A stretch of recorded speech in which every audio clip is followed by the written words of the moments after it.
Dewar has the world's most comfortable pants. Whoa, you must be thinking that's some big talk, but we know we can back it up. We've got 5 times the stretch of traditional denim and pants with zero compromise on style. Our performance fabric moves with you throughout the day, keeps you cool when the temps rise and warm when things get chilly. And did we mention how good they look? Once you try our pants, we know you'll agree. Use code DEWAR15 and get 15% off your first purchase. Check us out at shopdeuer.com or visit our stores in Vancouver, Toronto, Calgary, and Denver. Dewar, for all you do in a day.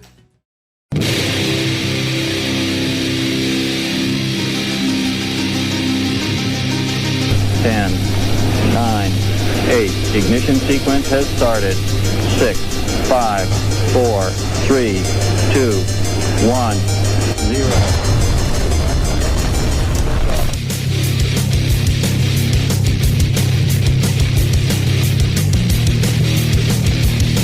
You have entered Untold Radio AM.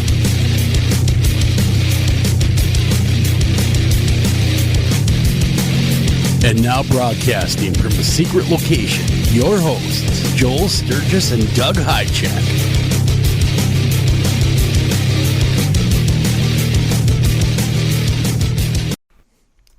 And welcome to Untold Radio here on Wednesday, April 7th. I'm your host tonight, guest host, Michael O'Neill. With me, as always, is my co-host, Mr. Doug Hajicek. Good evening, Doug. How are you? Good. How are you? I'm doing decent. Could be better. Last 2 days have been rough, business wise. You look happy though. Do I? Good. You look smiley. Am I glowing? Yeah, you're glowing. Couldn't have been that bad. Well, I mean, yeah, but at 5:30, usually on Wednesday nights, I do a live session with my team on Facebook, and because you guys had asked me to co-host this week, because Joel's off this week, I moved it earlier. So I'm just coming off an hour of talking about the paranormal with my team, and that always puts me in a good mood. Good. Yeah, you look fired up. I'm excited. It was a nice change of pace. Had a little setback for the Minnesota Pair Unity Convention in July, and so I was dealing with that the last 2 days, which hasn't been fun, but I don't think it's going to hurt me as much as I anticipated. It won't. So everything's warming up. I'm looking out right now, and I'm seeing people are putting their boats in. I see docks in out my window. I'm like, holy man. I drove in tonight. There's I wouldn't say the flowers are coming up, but there's greenery where they're going to grow. It's changing. I like the fact that you will freely talk about how wonderful your neighborhood is. Like, not a lot of people can be like, I look out my window, my neighbors are putting in their boats and they're putting in their docks, and yeah, not a lot of people get to do that. I don't get to do that. I look out and I see my neighbor's house and like they're fenced in where they're in their above ground pool was taken out and isn't back yet. Like, that's what I get to see. You live in a beautiful neighborhood. Yes, you do. Yes, you do. You do. What are you talking about? You've never been to my house. Well, I see pictures of it. I've seen photos of it.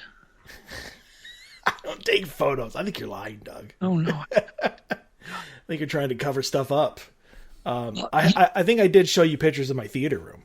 So that's kind of like my pride and joy. Okay, so I live on lakes. They're artificial. They're man-made. Right, and we moved in pretty close to the very beginning when they first, were building still. And I went fishing, and I'm thinking, I wonder if I'm going to catch fish, right? And I land a nice bass. I land some crappies. I catch a walleye, and I'm like, what the heck? They just dug these lakes.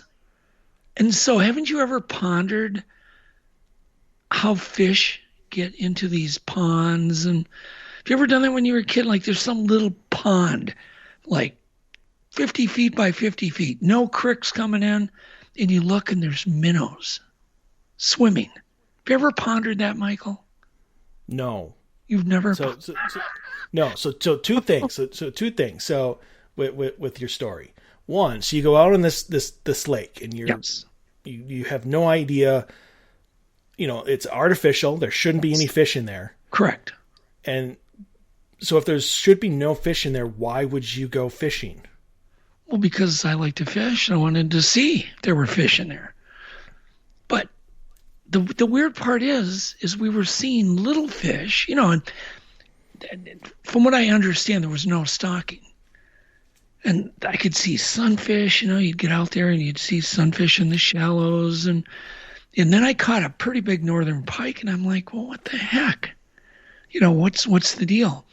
But it reminds me of when I moved onto a golf course that had a bunch of, let's say 20-acre ponds.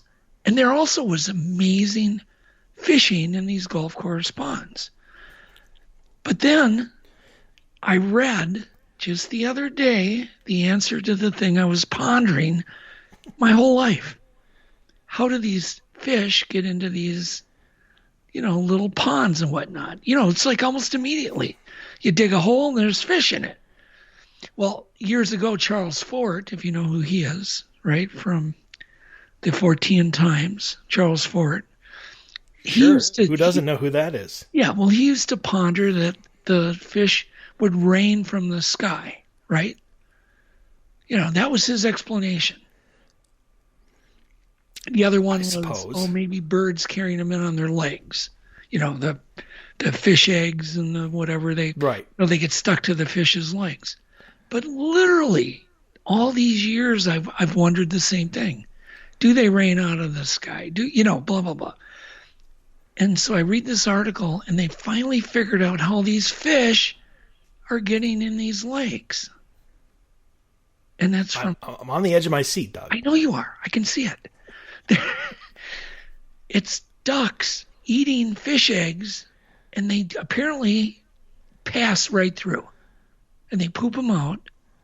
In fact, the actual duck intestines protect the eggs.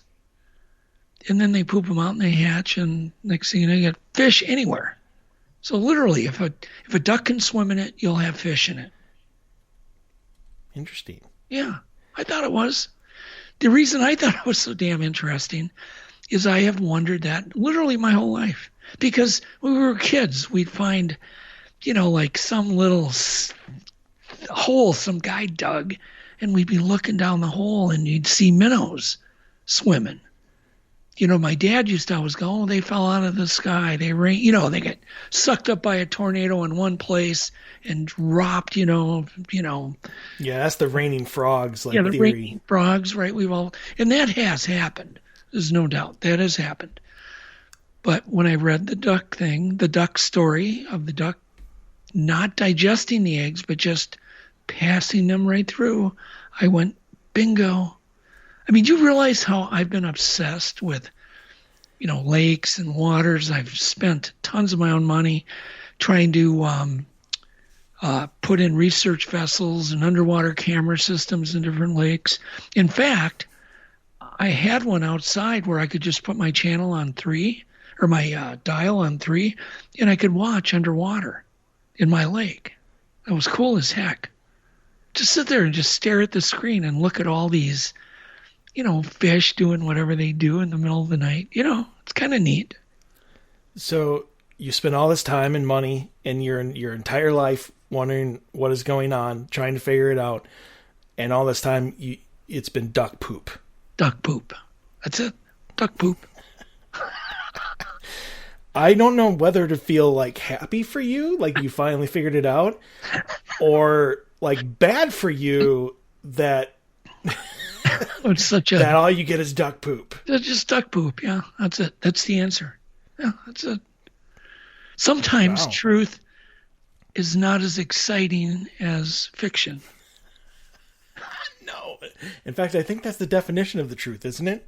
Well, usually it's not as exciting as fiction. Yeah, truth is stranger than fiction. Well, in this case, truth was just, kind of less. It was less.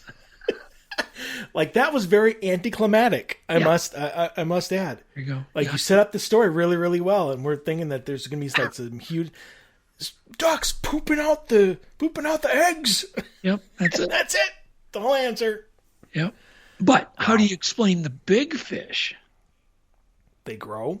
Well, I know they grow, but I would imagine, it took them probably 5-6 years to dig all the ponds, and some they started earlier, and I would imagine that the ducks pooped in those ponds, and then when they kept digging the lakes bigger, those fish migrated to the deeper. Yeah, so anyhow, whatever. It's just duck poop. It's just duck poop. So, I mean, I want everybody that's listening, though, that when they go to like the big lakes, the ones that would naturally have fish in it, that you could still just be catching massive amounts of duck poop. Well, duck poop fish. No. All fish probably got in every lake from ducks, period. So ducks are like the bees of the water. Yeah, they're the bees of the water. And we just never knew. We just thought ducks, pooped in the water, annoying. Fertilized the water. They keep they keep the nutrients going, which keep the phytoplankton and the copepods and, all the little creatures that the minnows eat. And I'm sure they do that. But now I have new respect for ducks. Ducks are my hero. So basically what you're saying is that when duck hunting season comes along, all you're doing is hurting the aqua. Yeah. Yeah, the fish population. Yeah, exactly. Duck hunters. We'd have. You hear that, people? Yeah. So stop hunting ducks. You're going to hurt the fish. But on the other side of duck hunters, if it wasn't for duck hunters, there would be far less wetlands that have been set aside. And I know personally of millions of acres that the Ducks Unlimited has, kept preserved so they can hunt ducks. Okay, so let me get this straight. So if there were no duck hunters, then there'd be no ducks. Wouldn't... What? That doesn't make any sense. Right. So if we're not killing ducks, so okay, I need to wrap my head around this, what you just said. All right, because that make okay. So there's nobody hunting ducks. There's nobody killing ducks, unless it's like a natural sort of thing. So what we're saying is that we would have less set aside wetlands, yes, and protect the ducks or so protect their habitat, so we can then go in and kill them. Yes, correct. Okay, I don't know why other people don't know this. Well, it's just they're the premier organization that's constantly buying wetlands and truly setting it aside. Okay, I'm going to tell you a story about wetlands. Ooh, it's one of my big pet peeves. I'm all ears. Okay, so I was going to buy this commercial building, but I needed a little more parking. I needed like 20 more parking spots, but I couldn't buy it without the extra 20 parking lots or 20 spots. And so there was a little drainage ditch, just a regular open ditch, right? That I need to block off and run a pipe under to add onto my parking lot. And I went to the watershed committee, right? You have to go to a committee, and you meet with them and you bring all your plans. You spend, I probably spent $5,000 drawing up all these, elevation drawings and parking spots. You go in for this big meeting at this big conference table and you pull out all your blueprints and and they turn you down because you don't want you to hurt the wetlands. And I'm like, it's a drainage ditch. It's man-made. I'm not hurting any wetlands. Plus, I knew there was a program that if you wreck, 20 feet of wetland, then you can go buy half an acre. You can, and to preserve it somewhere else. To the wetlands exchange. Okay. That's all fine. Exchange. So I got turned down. I couldn't, no matter what I offered them, they turned me down. And they're down the road. And here's where my pet peeve comes in. Down the road, there was probably, I'm going to guess, about 200 acres of pristine cattails and wetlands, right? Full of sandhill cranes. I mean, this was really pristine, which really filtered out the water for my entire town, and including my lake. The watershed, it filters it. And I thought, oh, it's so nice that that's going to stay that way because it's wetlands. Oh my God, they turned me down. They're certainly going to preserve that, right? All of a sudden, I see a sign go up. The new neighborhood coming, the preserve. Mm-hmm. And I'm thinking, oh, that's the opposite of what's going to happen here. I know it. It's going to be the exact opposite. All of a sudden, neighborhood goes in behind, they take up some of the wetlands. They dig a few ponds. And I go through the neighborhood and I'm like, well, they didn't hurt it that bad. These people all got a beautiful view of this 80, 90, 100 acres, 200 acres of wetlands that's left. And I'm thinking, wow, what a great view they got. Literally there was a flock of sandhill cranes in there. And you could hear them all doing their loud calls. And then this year, they put up another sign called Preserve 2. Phase 2. Yep. And I'm like, oh my God, all gone. But I couldn't get rid of it because I have no political pull. I couldn't get rid of a little 20-foot ditch. But they can destroy 200 acres of real, true virgin wetlands. It just kills me. Hashtag first world problems. Yeah. Oh, I know. It's all about the money. It's all about the green. It's all about the Benjamins. But I love it when they call it the preserve. That's what really gets me. Anyhow, I believe in progress, but on the same token, I believe in equal progress. I mean, if I was willing to take this 20 feet of what they call wetlands, which was not, clearly, and I was willing to buy true wetlands and to preserve it and give them money, and they turned me down, but then they can destroy, countless acres of it for housing. So, well, who did you offer to buy it from? Because you have to buy the politician, not the land. Oh, well, it was to the committee, the committee. You can tell I'm a little jaded on politics. Oh my goodness, yeah. Anyhow, next subject. Okay. Well, next subject. We haven't. Second week in a row, I forgot. I was so captivated by your story that I completely spaced on announcing who's going to be coming on in about 13 minutes, and that is the great comedian Louie Anderson. Yes. And so I'm really, really looking forward to that. And he's an actor. Don't forget, he's probably even more famous for the acting than the stand-up now. Well, that's probably true. Yeah. Comedian, actor, Louie Anderson. Yeah. Will be coming on here in about 13 minutes. So I'm really looking forward to talking to him. Not only is he going to have some great stories about, just the Hollywood career and everything else, but apparently, from what I told, he's got quite the supernatural story. Yeah. The ghost encounter. So I'm looking forward to that. You better he better deliver, Doug. You've raised it up. Yeah, he'll deliver something. Louie is a sweet guy. He's an awesome guy. Well, everybody's going to get the chance to hear him here in about in a couple minutes. So, but before then, so I was telling you about this earlier. We have two stories that I think are decent, and I'll let you choose which one you want to tackle. A farmer's wild ride to Mars, the Moon, and Venus. Nope.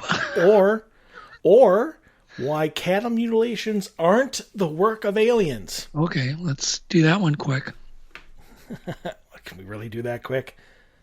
Yep. Mouse embryos grown outside of womb. Humans may be next. Wasn't that like just test tube babies? I got a better story. Oh, well, you always do. Oh, I do? Okay. So I bought this old motorcycle. And this is already better than cattle mutilations. I get that. Yeah, of course. Way better. So I buy this old motorcycle, and I just want the seat reupholstered, right? 20, 30 different leather shops I contact. Everybody's booked. Either they don't respond or they're booked up till August, the end of July. And they're all giving me prices of $500, $600. And I'm like, oh my God, I'm giving them the seat. I'm giving them the pattern. and just sew a new cover. Even I'll install it, whatever. So then I'm thinking, so here's kind of an insight into my brain, the way my brain works. I'm thinking everybody's that behind, and they're all going to charge that much. I'm going to open an upholstery shop. I'll just open my own, right? That's the way my brain works, right? So I'm thinking, okay. So I go on. But you know nothing about upholstery. No. Otherwise, you would have already done it yourself. Of course. So I look online for a sewing machine that can sew leather. And of course, I'm a cheap bastard. Naturally. Yeah. So I look and I find this one for $100. It's new, but it's hand operated, right? You have to crank it with your hand. And I'm like, well, that sounds new to me. But then I'm thinking, I can electrify it for about $100. I can have a $100 machine, electrify it so it's automatic, and I'll hire a guy and I'll start an upholstery shop. And I'll only have $200 invested in equipment. I'll get my money back on my seat alone, and we're good. So this is how my brain works, and it's scary to me because I'm like, scary to everybody, dog. Yeah, I know. I'm literally going to do it. Literally going to pull the trigger. And it literally had everything up on my ready to hit the buy it now on everything, because I wouldn't just buy it and do a seat. No. No, I'd open up a whole upholstery shop that just does motorcycle seats. Anyhow, all right, let's go to the cattle mutilation now. Wait, that's the whole story? You were just about to pull the trigger and then didn't? I didn't, but I was just giving you insight into my crazy, stupid brain. You know, the way my brain works. I'm like, that's dumb. Start an upholstery business. This is just the show of the anticlimactic stories. Yeah, I know. Okay, let's hear your anticlimactic debunking cattle mutilation story. Well, this was written by Nick Redfern. So, I mean, anybody who's involved in cryptids knows that name. And I have a lot of respect for Nick. So, not to just read this story, but apparently, if I'm reading this correctly, the FBI and the government is worried that these cattle mutilations are not the work of aliens, but are casualties of testing bacteriological warfare. You mean like flesh-eating type things? Apparently. For the Freedom of Information Act that covers the years 1941 to 1950. Notably, of the files originally 1,783 pages. The declassification of the FBI. The file reveals a wealth of illuminating and disturbing data on animal disease and death, and their potential theoretical links in bacteriological warfare and sabotage by enemy nations. Okay, so let's back the truck up. So the government is admitting that they were testing? I don't think so. I think it keeps on saying they were worried. So I don't know if other governments were coming here. Well, just because they were worried doesn't mean it was solved. Okay, so here's another part of this. So the government periodically and carefully and quietly ran tests on cattle to see how such attacks on the U.S. were working or not on the poor animals. If that disappoints you, too bad. Okay. And if you think that such a thing couldn't be done, consider the data contained in the documents I'm about to share with you now. So they were just worried. How does that? Oh my God. That doesn't. I think what he's saying. I think what he's saying is this: that some sort of biological warfare was being used on us, a human, on our military, and so the government apparently is trying to test whether that is accurate or not by doing it to cattle. And seeing if that actually works. It sounds like an envelope story. I don't know what that means. Like a classified type thing? A story within a story. It's an envelope story. Oh, gotcha. Well, I once tried to buy an envelope house. Do you know what an envelope house is? No, but I'm assuming you're going to tell me, and I'm going to end up being disappointed again. No, you won't be disappointed. You remember my fish story, right? This all goes back to fish. Yes, I do, fish. which is why I was saying I'm going to be disappointed. So for years, I wanted to live on a lake, but lakeshore is not cheap. So I finally found this really kind of weird, well, I wouldn't say cool house, weird house. Though it was a house. Dewar has the world's most comfortable pants. Whoa, you must be thinking that's some big talk, but we know we can back it up. We've got 5 times the stretch of traditional denim and pants with zero compromise on style. Our performance fabric moves with you throughout the day, keeps you cool when the temps rise and warm when things get chilly. And did we mention how good they look? Once you try our pants, we know you'll agree. Use code DEWAR15 and get 15% off your first purchase. Check us out at shopdeuer.com or visit our stores in Vancouver, Toronto, Calgary, and Denver. Dewar, for all you do in a day. But it had a house built on the outside, which was mainly windows. Then there was another house built on the outside of that. And so there was like a terrarium in between these two walls, and then another terrarium between those two walls. And it was cool. They had bridges that went like from your bedroom, like over the living room, and then through the other terrarium, and then out. It was just weird. It was an envelope house. That's what I was told. And so I bought it. And then I had it inspected, and they said the big major beams that had supported this house within a house within a house had collapsed. And you got the turducken of real estate. Yes, exactly. Yeah. Why would you buy it before getting it inspected? Well, that's what I mean. I signed all the papers, but it's contingent upon, I didn't want someone else to buy the envelope house. I mean, how often you ever seen a house where you got to go over a bridge to get out of each bedroom? And then there was like a stream like kind of running through the house, and it was weird. The whole house messed with your mind. It's got to be like, you can't be talking about 1,400 square foot house. No. Like this thing had to be massive. It was probably 5,000 square feet. Sort of. I don't know. Must be rough. It was just weird. I've never seen, to this day. Okay, so this is the house that you live in, but then there's, how do I put it? Then you got to go through that house to go through the terrarium, but then outside of that was another wall that's kind of just glass. I don't know. It was confusing. Even I'm confused. Apparently, but I think that's more normal for you. Well, let's hope Louie Anderson has no confusion. I don't think he will. No, he won't have any confusion.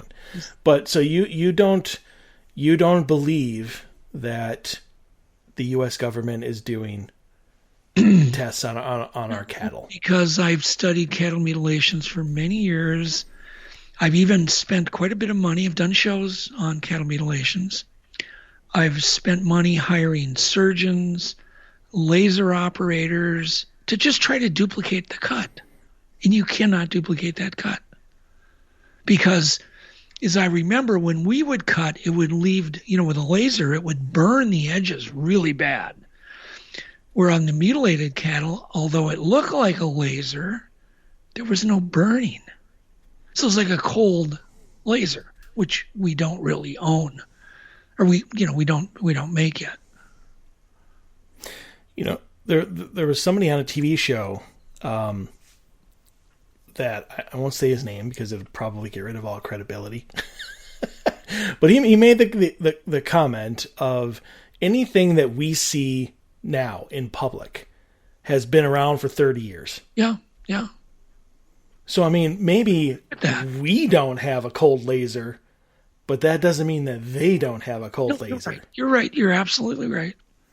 I'll concede to that. Yes. Fair enough. I think that rule applies to aircraft. I mean, that's pretty much proven. I mean, when they're building, airplanes that they were working on in 1947, and we don't get to see them until 1994. That's kind of proves that they have been able to keep secrets and, keep some pretty cool aircraft under lock and key. I don't know whether it applies to lasers, but I will tell you this. My own brother, when I was a kid growing up, our entire basement was just nothing but lasers and mirrors and computers. And this was back in the 60s. And he worked for Univac and Honeywell, and he was doing all sorts of weird things with lasers and laser development. Wow. Yeah. Wowzers. He was quite a bit older than I was, but he was a brilliant guy. Obviously, if he's got all that stuff and understands how to use it. Yeah, in the 60s, people didn't even know what a computer was. And our basement was full of them. These I wasn't alive in the 60s. Yeah, so it's big mainframe. I didn't know what a computer was. Yep. All right. Well, we're going to go to break. And when we come back, the great Louie Anderson is going to be joining us, actor, comedian extraordinaire. So stay put. We'll be back here in just a few minutes.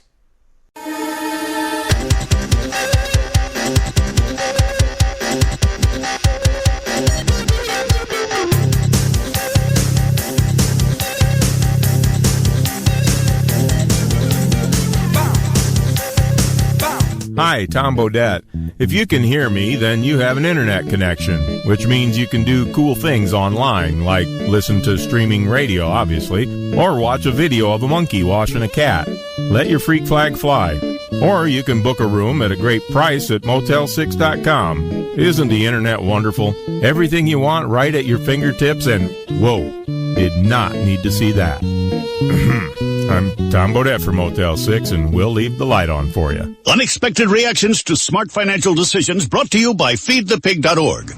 Well, I finally did it. My student loan is totally paid off. I can't believe it. I can't believe it either. I paid more than the minimum each month, and soon enough, it was gone. So you're just giving up? Giving up on what? The life of luxury. Egyptian cotton, caviar Thursdays, designer everything. What are you talking about? Our plan. What happened to winning the lottery and mastering the art of the perfect mimosa? Hosting galas, wearing enough jewelry to require a bodyguard, vacationing in the French Riviera, and then buying it. I just thought maybe it was time to prepare for my future.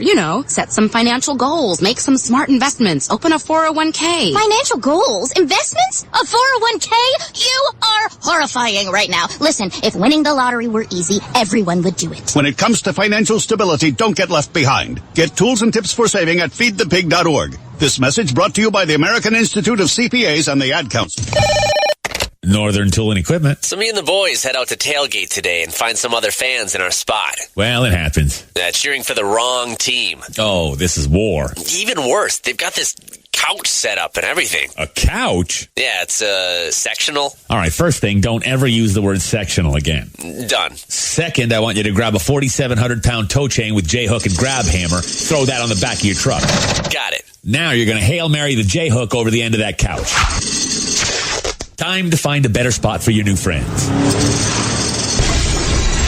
That should do it. There's no problem a little horsepower can't solve. Northern Tool and Equipment. Taking a family of 5 to the amusement park can cost a small fortune. Oh, yeah. So to save some money, we thought, hey, let's bring the amusement park to us. Yeah. Go ahead. All right. Step right up, young man. Are you ready to ride the wacky waterfall? That's just the bathtub with the shower head running. Nope, it's the wacky waterfall. It's the shower, Dad. Waterfall. Wacky. There's an easier way to save. To get a free rate quote, go to geico.com. Then buy online, over the phone, or at your local Geico office. Green light. Hey, girl. School zone. I'm getting hungry. Car changing lanes. You want to meet me for pizza? Stop sign. Intersection clear. Yeah, street. Pizza sounds good. Ballin Street? Girlin Street! It's hard to concentrate on two things at once, like texting and driving. Stop the text, stop the wrecks. How will you stop texting and driving? Tell us at stoptextstoprex.org. Brought to you by the National Highway Traffic Safety Administration and the Ad Council.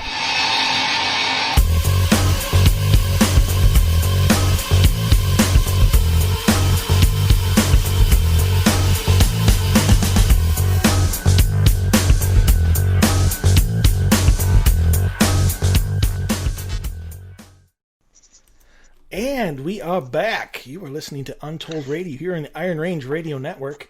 I'm your host, Michael O'Neill. With me, as always, from the start of the show, Mr. Doug Hajicek. Still doing good, Doug? Yep, still hanging in there. Sweet. So we have, at least for me, probably the biggest name that I have ever had the honor of interviewing. So you know him from such things as Life with Louie, Coming to America 1, Coming to America, comedian, actor, is kind of listed in the Internet Movie Database with 69 accreditations as actor, writer, and producer, but 134 just as himself. Like, that's impressive. So I want everybody to help me welcome Mr. Louie Anderson. How you doing, Louie? Thank you. Good. Hi, Michael. How are you? I'm doing well, especially now. But well, that's sweet of you. Thanks for the nice intro. Well, I didn't even get to mention Doug, the fact are you that with us, Doug? I am still here. Hey, Louie. Doug, Did Doug how disappear? much voice work do you do? You should be on at least 3 or 4 animated shows. That fantastic voice of yours. Yeah, maybe you can give me a job. Well, right after I get one, and I'm going to refer you immediately. Okay, perfect. I just read for a couple of. I get a lot of animation requests, and I just read for a couple, and I'm always like, how am I going to play this? And I go, let's play it like you, but just add the the funny voice to it. But just be yourself. Yeah, that's all you have to sell in this world, isn't that? Yeah, that's it. Well, when did you get started, Louie? I mean, do you 1901. 1901. Wow. 1901, my first show. You're still younger than Doug. And yeah. Good one. 1978, October 10th. Mickey Finn's, 3rd and Central up there, across the kitty corner from the White Castle, right on there. I don't know if you know that area. Yep. Which is available right now. We've been talking to Jeff Gerbino. We were talking. He goes, "This is available right now. We could open a comedy club again. We could call it, Finn's. It might be kind of a fun thing." And I went, that sounds good. Because a comedy club is the toughest business out there, probably for people. Yeah. One of them. But it would be fun as a vanity thing, as a cool thing. It's kind of a historical place in a sense. That's where we all honestly started. That was our little comedy cellar, but it was not in the cellar. But you know what I mean? That was our little comedy place. And Rodney Dangerfield and Joan Rivers and, Tiny Tim. Lots of people performed there. And it's a great little room, So what did you just get up one day and said, I'm going to be a stand-up? No. I was having a drink at Williams Pub, after they, I think, converted the library over there uptown. I used to go to Williams Pub a lot when I was 15. Yeah. Well, when you were 15? Yes, when I was 15. You had an ID? Yes. I had one of those crazy glued, where you took an X-Acto knife with the raised letters and you cut it off and you took your older brother's license and you cut the number off and you crazy glued it on. I love that. Yep. Yeah. I can totally see you doing that. Yeah, I can too. It's especially the crazy part. And then my friend Jim O'Brien, we were having a beer and the comics were on. I go, these guys aren't that funny. And which is a thing people say often, and have no idea what it takes to be a comic. But my friend challenged, he goes, well, you think you're so funny? I go, I am funny. He goes, why don't you sign up? He challenged me. He goes, I dare you. And I signed up the next week, October 10th, 1978. How did the audience take you? Well, I had all my friends and family there. They thought I was great. Stack the deck. I like it. And then all the comics were mad because I went on early, and then when I got off stage, all my family left. So it was like, and they were really mad. And I get that. Everybody hates that as a comic. Comics have a whole thing of things they hate, but that's one of them, that you don't leave the show like that. Like, everybody should have stayed, but I didn't know any of those rules then, but I understand it now. So they blamed you? Well, I mean, blame that. I mean, they were mad, but I don't know. I'm just saying, one of the things is you never let the guy with the most people who brought down, you don't let them go on till last. So the crowd has to stay. So, and then what did you do? I mean, so obviously you got a taste, and it must have made you feel good. I mean, you must have. I thought it was. Yeah, I mean, I really enjoyed it. You know how when you find something that you go, I could do this. I think. This is a fun job. You work 3 minutes, and then you get pizza.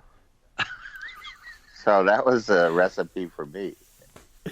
So 3 minutes of work and pizza. Perfect. Yeah, it does. Yeah. Sounds like a comics live on pizza early on. Because you don't have any money, and everybody puts a couple bucks in, and you can get a pizza.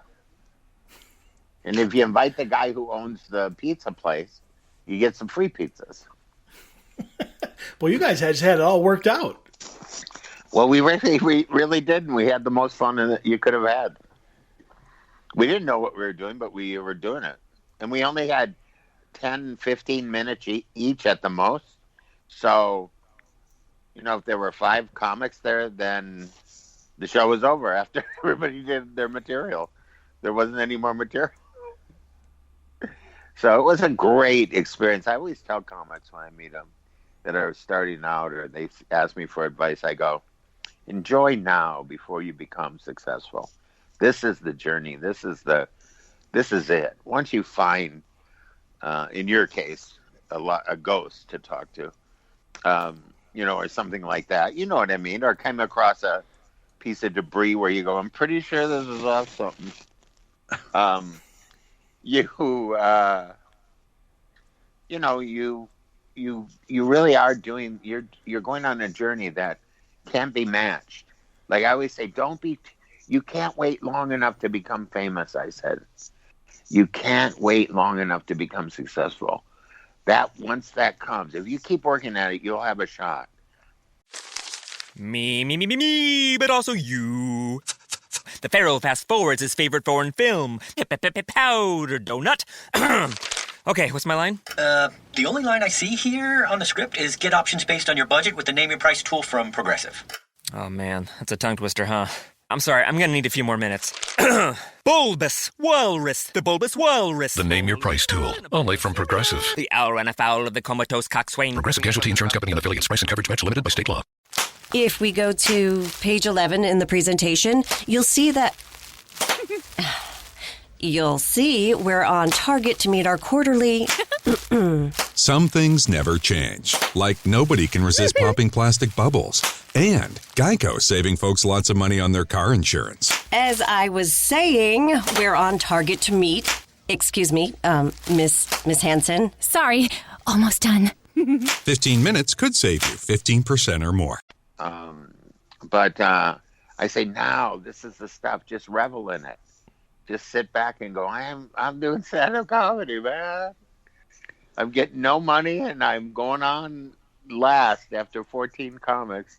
But I am doing what I want to do. I encourage people all the time. I go, as soon as you can, do what you want to do. Don't do what you don't want to do. Try not to. Well, wasn't your career, Louie? I mean, it kind of skyrocketed because you were on Johnny Carson in the 70s, weren't you? Wasn't it until the 80s? 70s. So no, 80s. 84. It was 84, okay. Yeah, so 78, so 6 years. I waited like 2 years to get on the Tonight Show. And you're broke. You're completely broke in show business until you make money. It's just like overnight, kind of you make money. And once I did my Tonight Show, I was very fortunate to then get a lot of work because I had a clean act. My act was clean, so I got these jobs. Actually, the week after the Tonight Show, the next week I was at Bally's in Las Vegas, opening for the Commodores. Wow! So it was a really cool. Then a couple of weeks later, I was opening for the Pointer Sisters. A couple of weeks after that, I was opening for someone else because I had a clean act. So no singer wants another singer on before them. They want somebody, And a comic's a great act because you just need a microphone, and you work in front of the camera or the curtain. The band is behind the curtain, so you work in front. That's why you always see those shots of those comedians with that silver or gold curtain in front of them in Vegas and different places, and it's you're the entree. Is that still going on? I've been to a lot of concerts. I've never seen a comedian perform before a band came on. Is that still? There's not too many people. Jim Brewer, I think it's Brewer who opens for Metallica. If you can open for Metallica, that's nice. As a comic, he's great, by the way, and so is Metallica. Jim Brewer is a genius, and he's a tremendous person, and he has that gig. What a great gig that is. That's a great gig. If you go, he probably is a Metallica fan. We would hope. Yeah, but you know what I mean by that. Like imagine you're going on. Maybe you do a half hour at the very most, because nobody wants you on too long. The crowd, the band, nobody wants anyone. What? You're funny, but get off. Get the hell out of here. Where's Metallica? Right? I thought for sure that you were going to end the sentence with "nobody wants them on there." Nobody wants Metallica on there? No, nobody wants the comedian on there.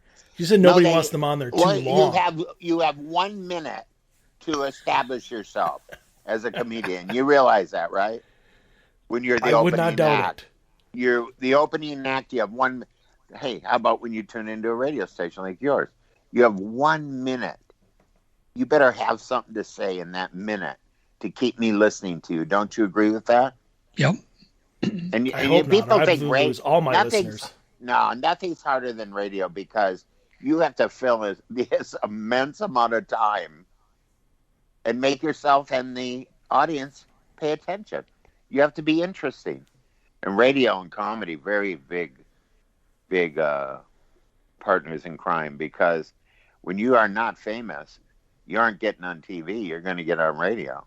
And if you are funny on radio, your show is going to be sold out. And if your show's going to be sold out, you get extra pizza. I do like extra pizza. Yeah. What's your favorite pizza in the Twin Cities? Let's just get on that right now. Broadway. Don't say things. Is it? You don't know. Don't say that. No, I've had people that have worked there. I'm almost speaking. From first-hand accounts. Broadway. I had nothing to say about this, so keep my pizzas coming. I'm a Carboni's guy. I grew up on the east side of St. Paul, so Carboni's pizza. 4 boxes. Yep. They had big paper bags that were real thin, and they would kind of puff them up, and that's how you got. That's why they delivered them in a kind of a little, Humpty Dome. I'm not a humongous fan of Carboni's. I do like their. That's all right. No, that's more for me then. I do like their pizza sandwiches, though. Pizza sandwiches are really good. And what a brilliant thing! You not have enough bread, and now you want a pizza sandwich. That's right. That's so Minnesotan, isn't it? I'm a very crust-oriented person. Yeah, that's one of my senses is crust. I got yeast, flour, sugar, crust, and pizza. Louie, don't you hate it when you ask somebody, you run into somebody and they've lost, 20 pounds, 30 pounds, and you go, everybody I ask, well, how'd you lose the weight? I quit eating bread. And I'm like, I'd start going into tears because bread, there's no way. Yeah, but it's true, though. Bread and soda. bread and soda, bread and soda. No. I love carbs to death. Yeah, that's probably how it's going to end up. Yeah, pretty much. Yeah. I mean, that's really how it plays out. What finally got him? Oh, the pizza sandwich killed him. But you know what? They're going to say at least he died happy. Yeah. And it was really nice as he was fading out. There are a couple of paranormals took him the rest of the way. They escorted him right out of there. I could only be so lucky. Yeah, I don't usually talk much about the experiences I've had, but people are really silly if they think there's one dimension here. I ran into 3 dimensions the other night going just to take a pee. I peed in the wrong dimension, I'm pretty sure. You're going to have to tell me why there's an interdimensional portal between your bed and the bathroom. Well, and I say this in the best possible vein, I am very open and connected to the other side of the world. I have been, especially the last several years, I have just been so connected. The other night, I woke up and, my dad used to roll cigarettes. And so he'd be in his boxers and his T-shirt without sleeves. And he would sit there. He rolled his own. He rolls it with velvet tobacco. And he'd put that velvet tobacco between his legs in the pouch and take that out and then fill rolling papers, right? And then he'd do it. And the other night I woke up and someone was sitting with their back to me right on my bed, vivid as could be. It looked like either my dad or my brother rolling a cigarette. And I reached out to touch them, and they left, which was a mistake. I shouldn't have reached out to touch them. So, I mean, do you think that is... Well, I mean, that is... Oh, go ahead. Well, I was just going to ask if you thought that was actually them, like, coming to visit you, or if maybe it was like a residual... type thing that would happen whether you're there to watch it or not. I think what happens is, if you've ever hallucinated, and I have, I have not. Yeah, well, you've got to start microdosing. Put that on my to-do list. Yeah, right. Listen, you think bread is good, but I do. Yeah, well. Listen, I don't microdose, so I'm just kidding about that. But I'm a macro dose. I'm not going to micro anything. You want a micro piece? I want the macro piece. Come on. I want the cheese and macro piece. Anyway. If they came in flavors like cheese, it would probably boost up some more people. I agree. I mean, I think when I went to the movie one time and they had 85 different salt things I could shake into my popcorn, I went, I've overdone it. It's no good. I shouldn't have got the Dr. Pepper shaker out. I should have stopped at hot as hell.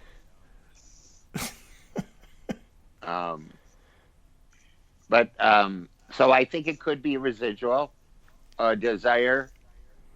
I think it could be an actual spirit, or my idea of a spirit, or their translation for me to see, because I've seen spirits in a lot of different shapes. I've had them just be colors and shapes and movement, and with joy involved, they're joyful. I've had them be mad, but this one was sitting like on the with its back to me, so it was like a visit. It was very emotional for me. Have you always had these abilities, or they just suddenly come up the last couple of years? I say I had them earlier, like 20 years ago. I had them occasionally 20 years ago. And then about the last, I'm going to say 10 years. I've had a lot. I'd wake up and a hummingbird or a moth would be right by my bed. Moving in, moving out, looking at me, moving in, moving out, taking off, coming back. You know, I've had that several times, but I think it's people visiting me. I have lots of members of my family who are gone, and lots of people who I've known in my life who are gone. And I think I'm open to the visits. I'm wide open on that. I invite it. I want it. I want them to visit me.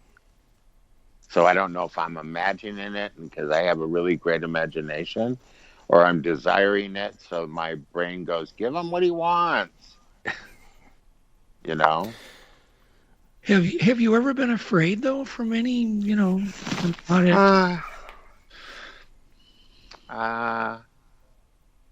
yeah, I've been afraid a few times until I figured out that, you hardly ever hear of a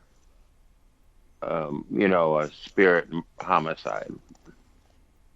I don't know. We found him. He was strangled with a T-shirt. I don't know. It looked like an old T-shirt.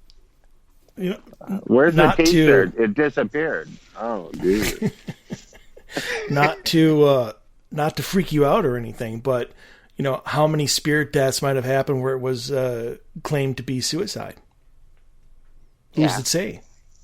Nobody is to say, but I mean, I think that you're delving into it or inviting that into your life. I think you're open to it. I'm not open to those. I go, get out. I constantly say get out to the things that I don't think are good. I go, get out. So, I mean, that was actually kind of going to be my next question. I mean, do you believe that being so open and kind of wishing, especially like your loved ones and people would come to visit you, that you would attract like a negative type spirit with that?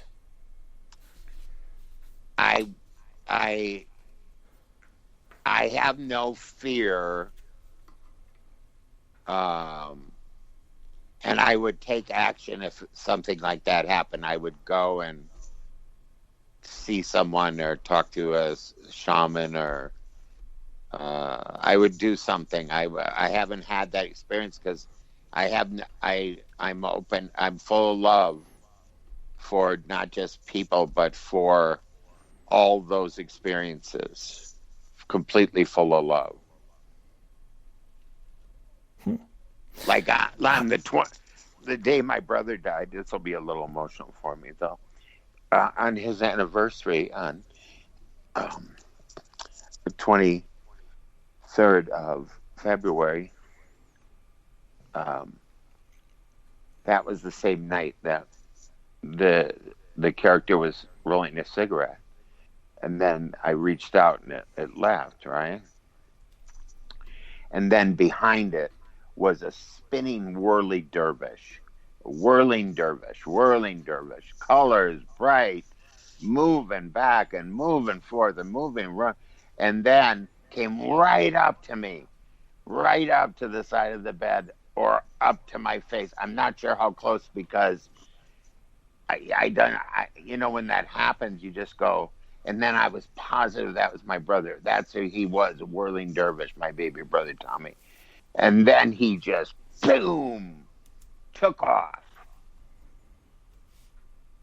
I interpreted it as, hey, I'm okay. Stop thinking you could have saved me. I was going to say, I've never heard that term before, whirling dervish. I'm actually looking it up. No, it's like the Tasmanian devil, Oh, gotcha. That type of thing, like whirling. Like those old, what were those things that we spun as kids and they would rest on their, like a gyro? Oh, like a top? A top. Yeah, they were called tops, weren't they? Yeah, gyro top, yeah. Yeah. And so it was like that, but it was like big and bright and colors that were vibrant and just no noise, none but coming in and out at me. And I didn't try and touch it because I didn't want it to leave. Now, you came from a huge family, Louie, but how many family members did you actually have living in your home all at once? And were any of your other family members ever report any, weird ghost activity in your home? Or we were just worried if my dad was drunk or not. The real truth is that was the main thing. I mean, to be honest with you, we weren't thinking. Whatever you're funny, Peacock's got it exclusively. Bears beats The Office on Peacock. Stream every moment from Dunder Mifflin and explore bonus extras and exclusives. Plus, if you're looking for more classic hits, you can stream every episode of Parks and Recreation, 2.5 Men, and every season of SNL. In the mood for something brand new? Check out Peacock's original comedies, The Amber Ruffin Show, and Saved by the Bell. Whether you're craving a new binge or familiar fave, you can find tons of comedy hits on Peacock. Get started for free at peacocktv.com. Hello, this is your apartment. I need some favors from you. Your cat keeps rubbing against the kitchen island, and I can't return the favor. Can you give her extra pets for me? After that, could you bundle your renters and car insurance with Geico? We could save money, and it's easy to do online. And one last thing. Could you leave the TV on during the day? I need to catch up on my soaps. Geico. For bundling made easy, go to geico.com today. We weren't thinking about that stuff. And I never had that, but I used to hallucinate as a kid. Really? Yeah. Well, I mean, but not, knowing not now. You may not have been. Yeah, maybe not. Yeah, you're right. I am missing a pair of socks from back then. And it must be cold as a ghost sometimes. You must want socks on. A spirit more than a ghost. I feel like they're spirits that haven't settled or just playing around, or I want to believe all that stuff. I want to believe that they're not able to come back, but they're able to visit, or maybe they are here. I don't know. I try not to analyze it. It's like somebody says, how are you doing? What do you see yourself doing? Just laying here for a while. Those questions are so I don't know. Life is, you can't predict anything. But I mean, you had a normal childhood. You guys, you didn't have a family that saw ghosts. I don't know. My mom was very connected to stuff. Okay. My mom would, would have maybe she did. I don't know. That's a really good question. I never asked my brothers and sisters that. And I never promoted that I was experienced that very often. Yeah. I'm once I did that show, the Long Island Medium. Yeah, iced tea medium. She's very nice, by the way. She was really terrific. And that she's also being sued 3 different times for fraud. Well, I mean, I can't get involved in any of that. I can just tell you my experience, right? Right? Right. I just tell you my experience. She was very nice to me. And as soon as I had that, where my brother came and visited me and told me to stop blaming myself for his death, which is a common thing you could say, but I never had another visit from a hummingbird or a moth or anything again. So you've actually seen and that's been reported. And I'm telling you, they were real to me. And they would go behind the lamp and then come back out and look at me and then go behind the lamp. And I would go, what's going on?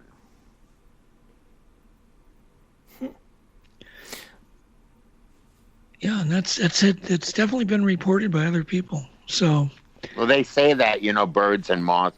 I'll tell you where I had a big visit. I was in Jamaica, Ocho Rios. and a giant moth was on my wall, and I went, Jesus, is that a sculpture? Is that a living creature? And the maid came in, and she crossed herself,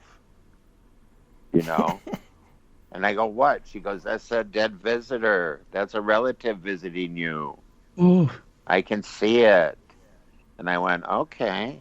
Can you give me a name? No. But you know what I mean? Like that was very weird. And I would say since always moths, especially for me, and birds. Like I have birds pecking at my windows, doves that will peck at my window where I'm sleeping. Now, how do they know I'm in here sleeping? They will peck at my window. Sometimes 3, 4 in the morning, they'll be pecking at my window. Doves? Doves and quail, It's like I've always heard that doves were. Like I've always felt connected to birds. I just say it how it feels. I'm not trying to be like provocative or anything with any of this stuff. There's nothing provocative about it for me. I'm not trying to excite people into this stuff. I'm not trying to have them go, ooh. I'm not trying to do that. I'm really not. I want them, I want them to know that for me, I find great comfort in it. That's cool, because I don't think many people would take comfort in that. Well, they would find it too unsettling. They've never done comedy on Friday night then. Yeah, but they don't know true fear, Doug. They don't know it. They don't know that. There's tremendous amount of ghosts. I've had an experience at the Comedy Store.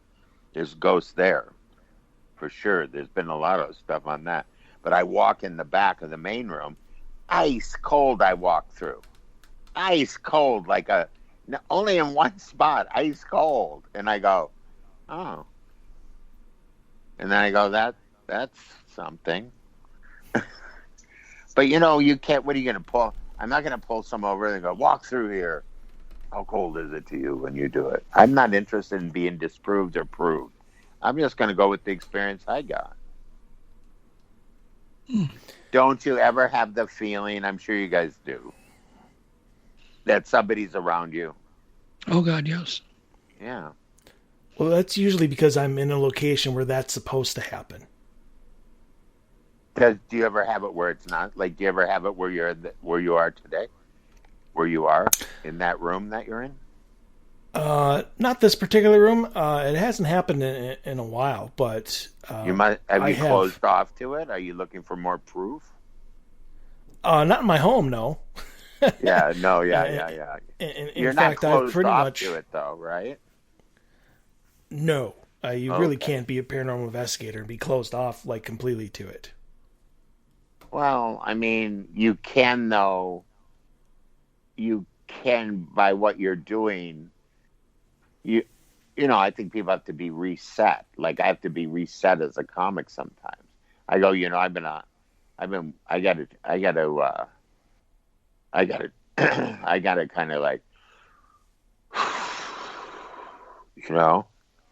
and so that, if you are doing this as something that you do,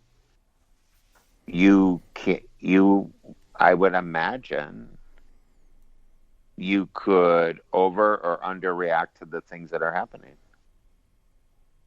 More than likely. I mean, nothing particularly happens around me. It's rare when it does, which is fine. But I mean, have you ever been on a paranormal investigation? No, because usually I don't want to stay up that late.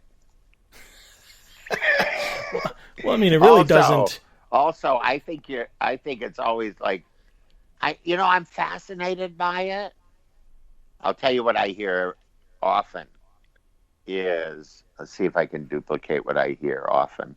I think I could do it on this. Oh, the knocking? Yeah, I hear the knocking often, and nobody's here. I mean, could and that not... It's door knocking. It's door knocking. And it's not an air conditioner or anything. It's a rapidy tap tap. And it's just like my brother Tommy used to knock. Just to irritate me. Stop it, I'd say. And he'd do it again. So I don't know. It's a very common Anderson thing that was done. My brothers used to do it just to irritate each other, I think. Not in a mean way, you know, just when you go by your brother's door and you go bam, bam, bam, bam. Knock it off. So it's just your brothers, you know, even though they're on the other side trying to irritate you. Well, I would hope so. I would do the same. You know, I wish I could get a solid sign though, a 5-minute conversation, 1 minute conversation. How is it? What should I wear when I go? Will I be me? What will I be? I want to have all that stuff. Yeah. Anyways, I haven't let you guys talk at all. But. Well, no. So is there anything, I mean, I know you're close to your mother. Very, very close to your mother. And, you know, probably ways words cannot describe. But is there any stories of your mom that you can tell that nobody's really heard or that you haven't relayed or want to relay? Well, I mean, you know, I don't know if you know that what happened to me at the Whitney Hotel on January 4th, 1990. No, I don't. Phone. I'm at that. You know, it's an old flour mill. Yep, I used to go there with Stacy Keach, believe it or not. I love Stacy. Man, what a narrator, huh? Yeah, he was great. But I actually smoked a little green stuff with Stacy at the Whitney Hotel. A little chronic. Let's hear your Whitney story. So I was there for a New Year's show. And so I decided to stay for a few days. And I was in the hotel and I woke up in the middle of the night and the phone was ringing and I just could not. I go, what is that noise? You know, those phones in the hotels in the old days, you know, in 1990, they didn't have that ring that they have now, you know. It was a real, you know, that type of thing. Yep. And it was ringing and ringing. And I go, what is that? And I try to get my bearings because I'm a heavy sleeper. And I finally get up and I figure out it's the phone. And then all of a sudden, think of 1,000 scarves. You know, almost like Ghostbuster stuff. Brightest light that doesn't blind you. Does that make sense to you? Yeah. The brightest light that doesn't blind you. Colors galore. Scarves moving like that.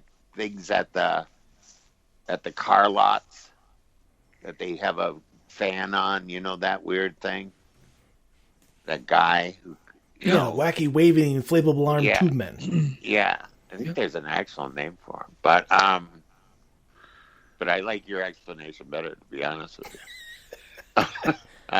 That'd be a good trivia question to come up with that, but and it was right in front of my door,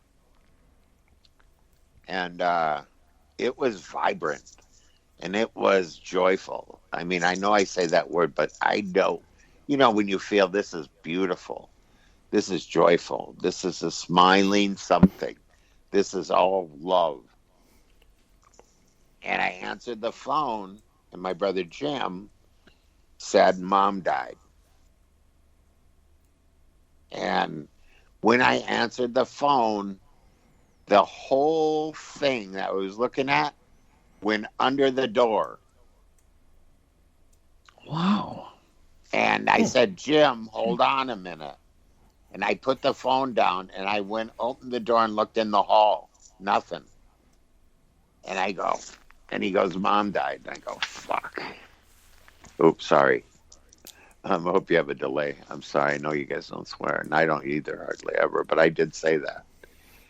And I wanted to say to my brother she was just here. But I didn't. I was in shock, basically. Wow.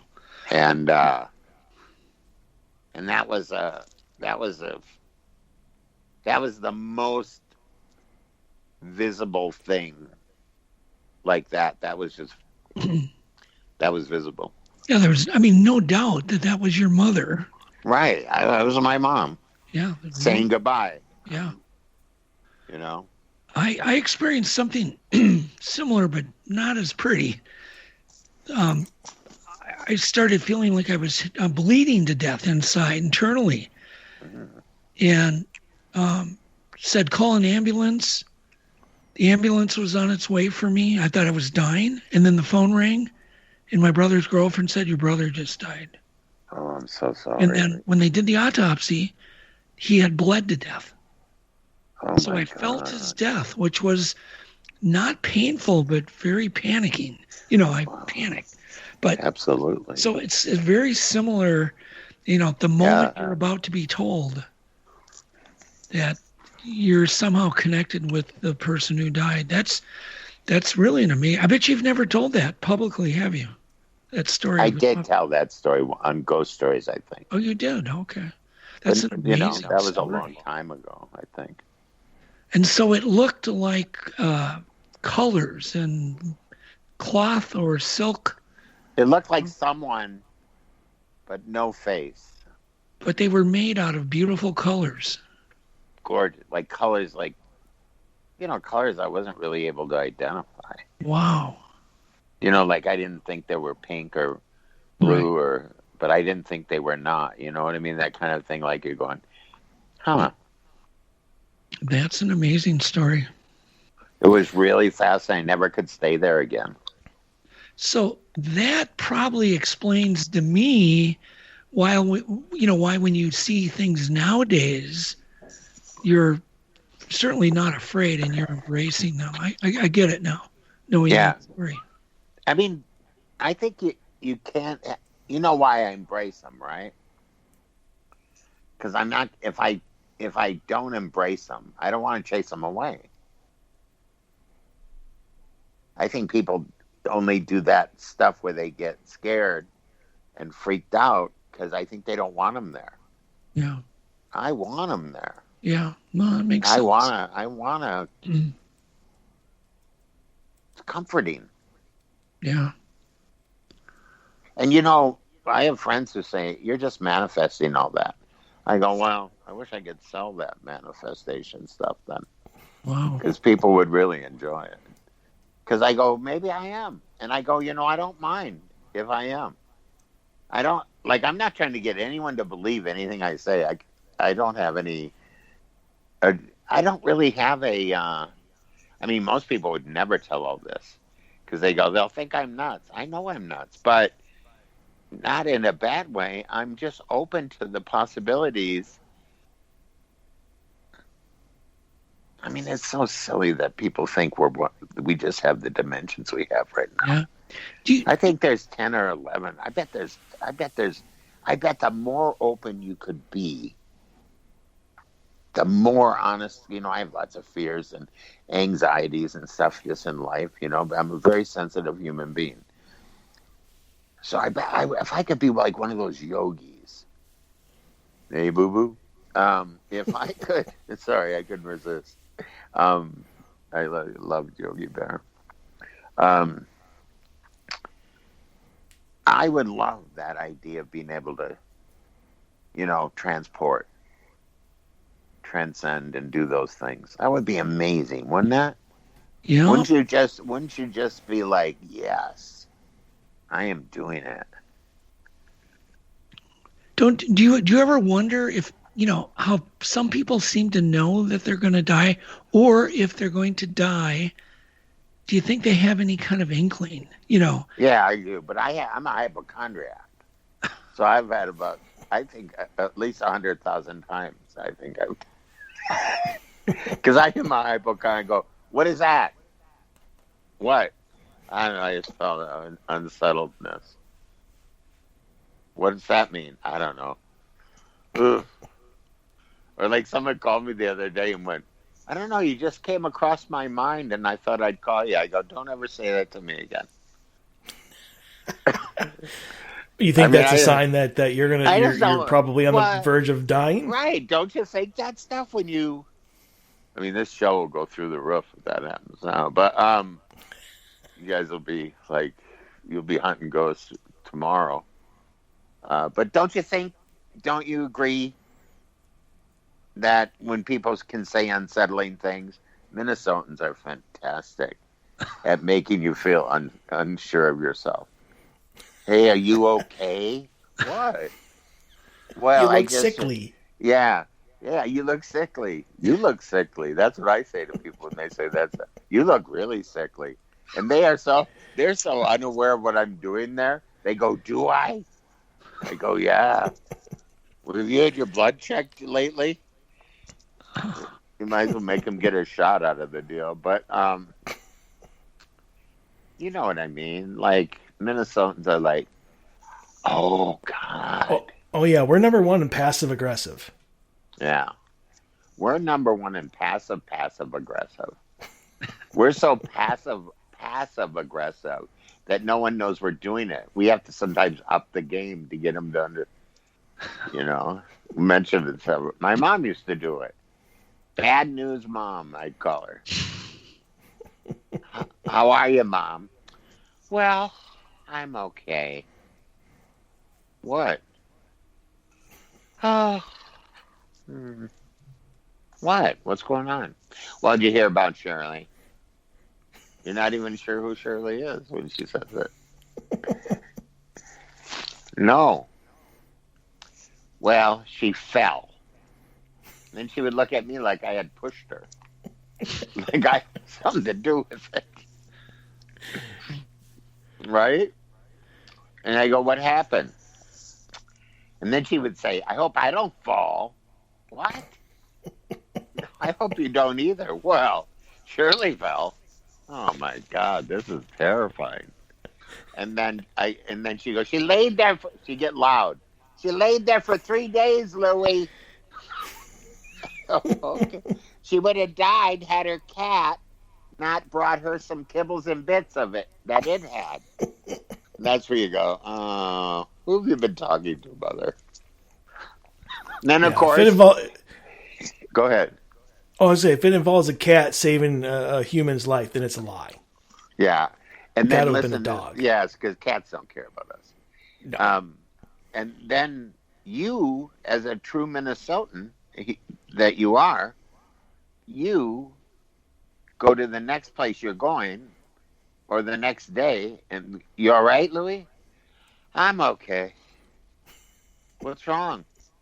"You hear about Shirley?" "No. Her cat tried to kill her." Yeah. That's always changed a little. Oh, absolutely. But, yeah. So, and pretty soon... that's a really wonderful story about your brother. I mean, it's sad for you. I'm sure it was very painful. Yeah. But there must have been on some very, I don't know what kind of level you call it, that would be, for me, a message from my brother. Oh, God, yeah. That I was going. Yeah, I think he was afraid to die, and he had told me about 2 weeks ago that he was trying to he didn't have medical insurance. Did this just happen? No. You just said 2 weeks ago. No, about 2000. But he had said, "I'm not feeling that great. I'm trying to get into the doctor and see what's wrong." And so he definitely looked at me and said, "I don't want to die. I feel like I'm going to die." And apparently it was just something he had from birth. It was an artery that burst, an aneurysm. that he had since birth. Yeah. So. That's how Rodney and aneurysm. Yeah. You know, it's a damn shame that people can't get medical under any circumstances. This country's so rich. Yeah, no one would take him because he didn't have medical insurance and he didn't have the money for all these CAT scans. And when do you think that started, where they wouldn't see you if you didn't have money? When did that start? Because that wasn't always, was it? No, I don't. Yeah, this was back, and apparently, he had a job. He just didn't have medical insurance. Well, what was his name? His name was John. John. Well, God rest his soul, huh, John? He was a brilliant guy. And I was close to him, and that's why I think that happened, because we were so close. Yeah. He just came to me in his moment of fear, I would think.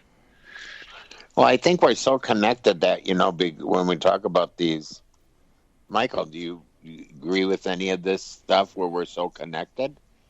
Oh, absolutely. Yeah. So, do you feel like, don't you think, let's say that you're in a family, you're so connected to those people, but we've learned to kind of dull our senses as human beings. Don't believe that, my dad. Don't believe that hocus pocus stuff. That's all nothing. Right? And so I think we dull ourselves and are no longer, I think we all loved each other at some point in the family. And then all that pecking order and all that stuff starts up, and all that competitive stuff and all that he said, she said, and all that stuff. And we lose sight that we are really loving beings, and that we should try to practice it all the time, because that's the joy in life, to find that peace. If you could find that love, if you could find that, you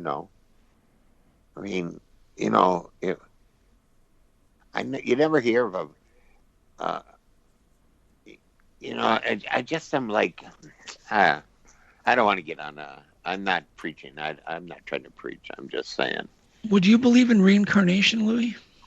Yeah, I guess, because I guess if you want to look at the soul as something that is what continues on, which seems to make the most sense, that or consciousness, that's, the next thing. So from that perspective, I don't think you come back as a grasshopper. You know what I mean? I don't think you're this guy and then that grasshopper looks like Louie Anderson, doesn't he? He's got a little microphone. He's got a little microphone in his hand. They do say that dogs look like their owners. That's a good point. So would that dog be a human soul then, you think, that's inhabiting it? I hope so. Wouldn't it be great if the dog just went, Bill, it's me? What? Huh? Yes, it would, actually. Immediately, I'd go on the road with that dog. That'd be a big show. I'm going to come out and say hi to you, but you know who you're here to see. Come on out here, rent 10,000 a night. Yeah, I could see that. I would see if a dog learned how to talk, that it would be the headliner. Oh, he'd be every part. I'd be getting his supper. I mean, wouldn't it be great to sit around and talk with a dog, though? It would. I'd love it. That's why those movies work, because there's a part of our brain that goes, yeah, I could be friends with that. But never a cat. Cats are always the villain. Well, they are. They're always slinking around. They always look at you like if they were bigger, they'd drag you under the bed. Some of them, I think, try anyway. Yeah, they try to.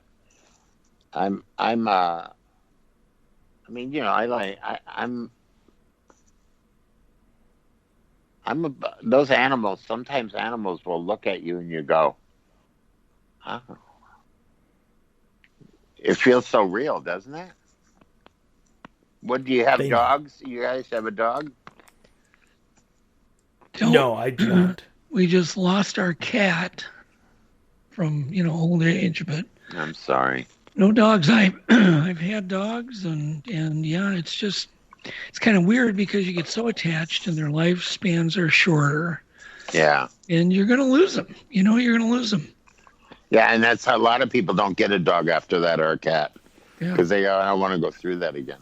Yeah, it's tough. Don't you think we're constantly dealing with loss in life? Yeah. Don't you think that's what we constantly, and that these are unresolved?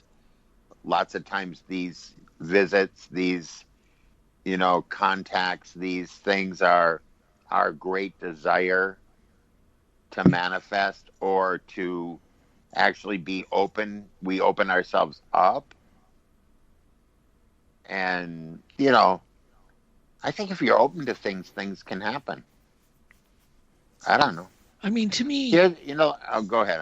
Louie, the only thing that makes sense to me as a person is that we just go round and round with the same people in different lives. And we work out our problems. I just think the bonds that we have with certain people are too great to just have formed in, this short amount of time.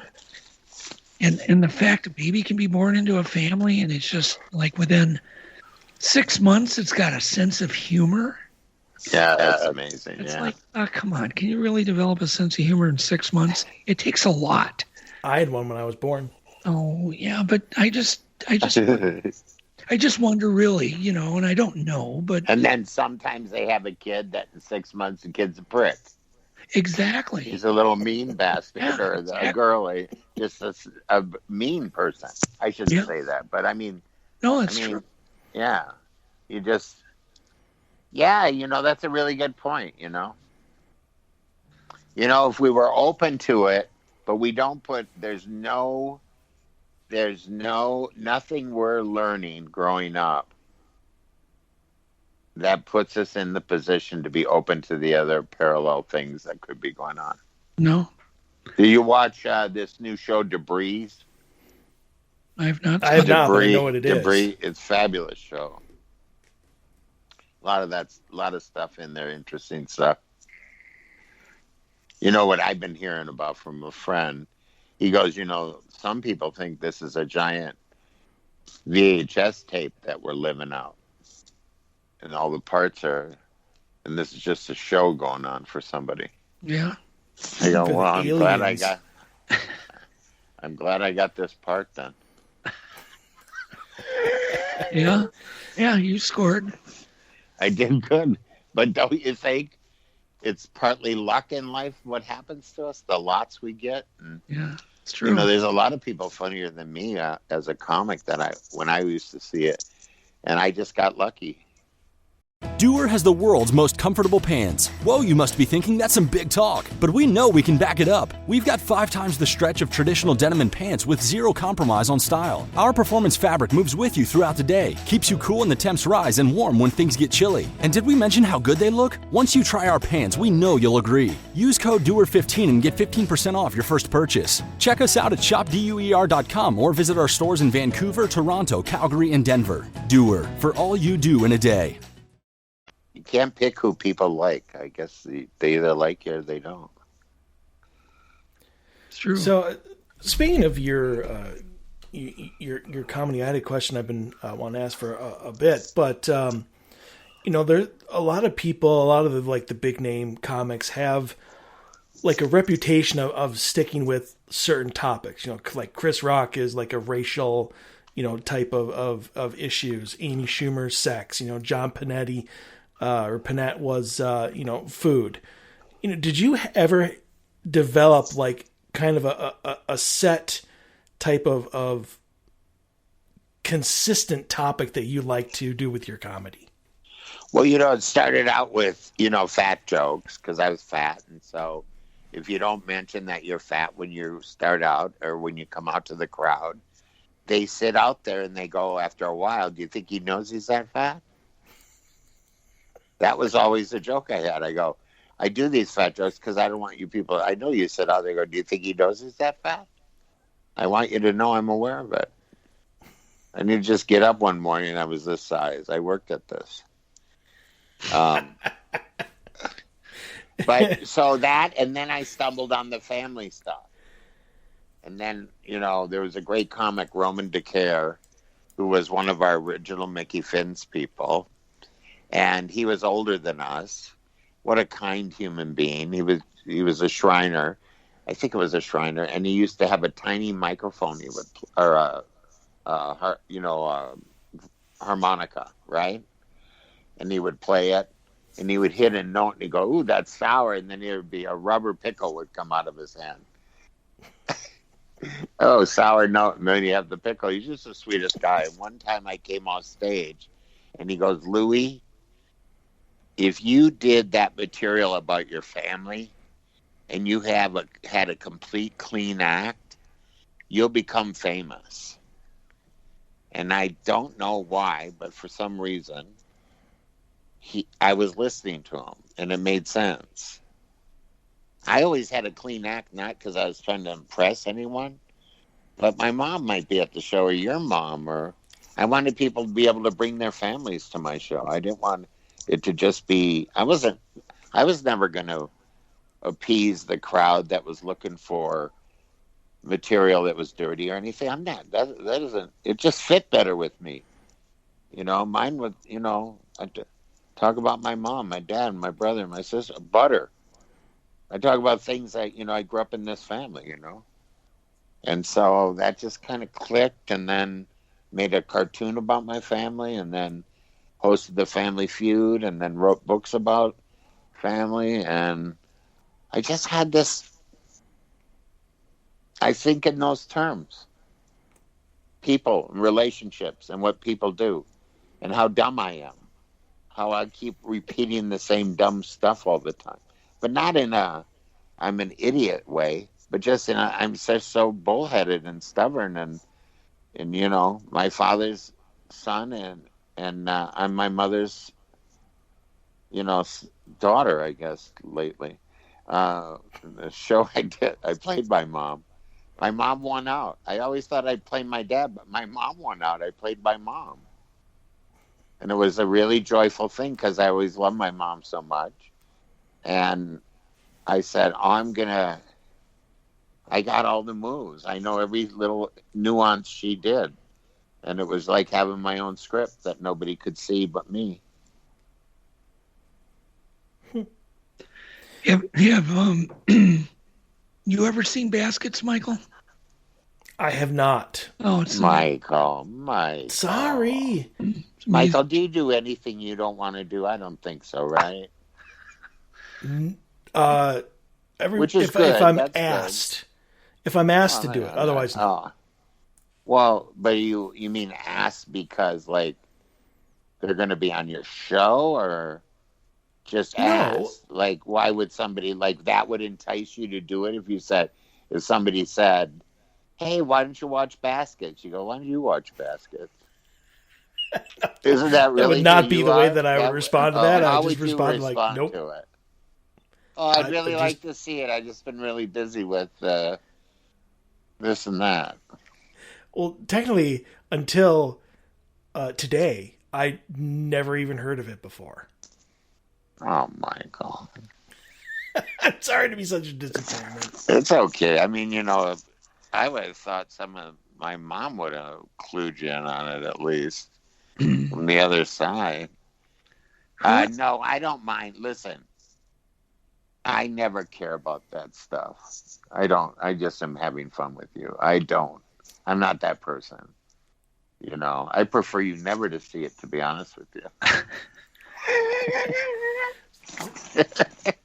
Because Doug, you asked that question for a reason. Louie, you concepted. Who asked the question for a reason? Well, you concepted that crazy show, obviously. I what? You concepted that crazy show. I mean, that show is just off the wall. But I wasn't the star of that show.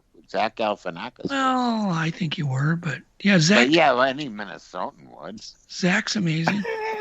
But I like that Louie guy. That's a Minnesota thing. You know, that guy's good and everything. He's a good guy and everything. But Louie, that's terrific, isn't it? You know, Janet knows him. Am I wrong? Janet, let me tell you something about Janet that I'm not going to spread a rumor, but she's got a funny toe. It's like 5 to 6 inches long, and she hasn't been able to wear open toes since it's her growth spurt. That is a very Minnesota thing. Yes. Isn't that, though? Where they pick out something where you go, I'd like to see that toe. Oh, my God. But you're right. I mean, I really did own that part.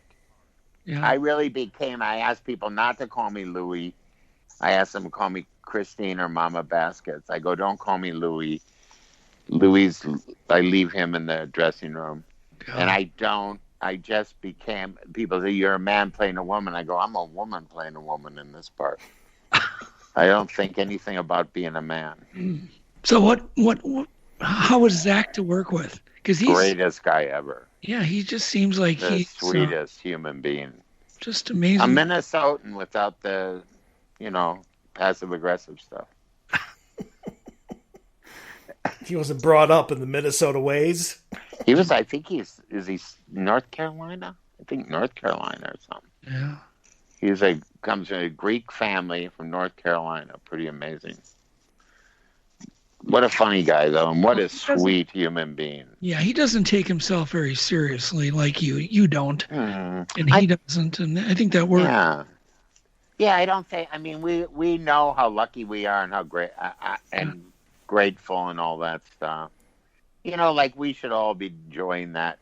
Let's just be honest, us three, we should be so happy that we have, first of all, you grew up in one of the best states in the country.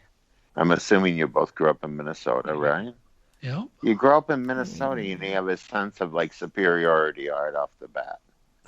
I call it Lake Superiority. And you're a know-it-all, secondly, if you're a Minnesotan. Oh, I've been over there. I saw them. I knew them when they didn't even have a decent building to sell that stuff out of. I used to go over there, and I actually helped them invent the whole process. But I didn't want anything to do with it. I walked away from it because I'm busy with my fly fishing. It's like you're harnessing your inner Doug. This is a great Doug impression that you're doing there, Louie. Is that true? No. I think so. Well, I think that, but I only see sweetness from him. So I'll tell you what, though. Course. You want to send him in to make something right. You send him in. He does that talk like that he does. People are going to give him his money back, will you? Get him out of here. Give him a free one, his money back, and a coupon of some sort. For God's sakes. You know what I mean? Give him a pizza. Yeah, you do not want him, because he's going to explain it to these people, and they're going to go, yeah, you're right. Take it. Take some of my cash, too, with you. Here's a 20 from me. I can't talk to you about this anymore. No. You would have been a great lawyer. You'd have sidled up there and went, now listen, I'm just trying to point out a couple of things. You ever been to Lake Nokomis?